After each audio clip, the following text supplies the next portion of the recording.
Perpetually good-natured man and a snappy dresser who stood a little over 5 feet tall, Louis Russell was one of the most popular band leaders in late 1920s New York.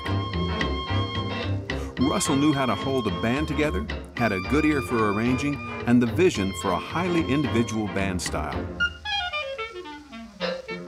In 1929, he created a loose, swinging ensemble with strong soloists, and at its heart, a rhythm section that couldn't be beat.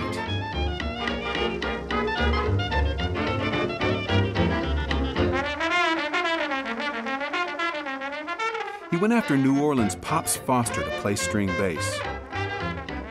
Things really took off for the Louis Russell Orchestra once he had Foster snapping and slapping his bass on the bandstand in Harlem dance halls.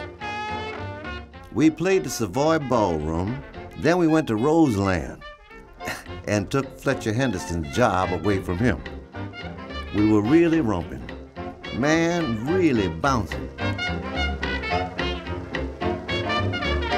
And the trumpet players were screaming soft, so you could hear the people's feet scraping the floor.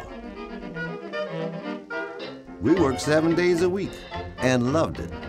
It was like back home in New Orleans. We had everything around New York sewed up. New Orleans trumpeter Red Allen also joined the Louis Russell Orchestra in 1929. The first night he rolled into town, they picked him up at Grand Central Station, took him straight to the Roseland Ballroom, and got him up on the stand. That first week was scary. Then I learned it was the kind of band that hung out like family. It had a brotherly love thing going. And it was the most swinging band in New York. It put audiences in an uproar. Russell did most of the arrangements, and when you took a solo, the whole band caught fire.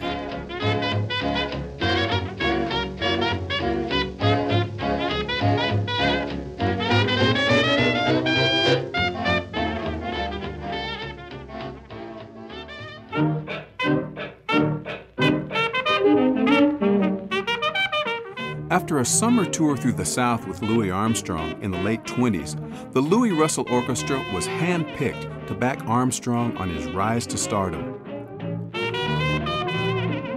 That tour was the beginning of a lifelong friendship between Russell and Armstrong that never wavered. Armstrong remembered the Louis Russell Orchestra like this. Lou Russell's band is, and without a doubt, one of the finest aggregation of swing players all in one band that you will ever find.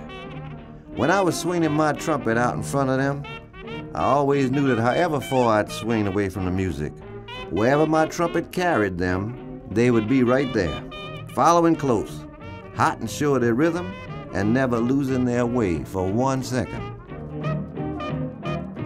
It was just as though they could see right through my back and know what was coming next, almost as soon as I did.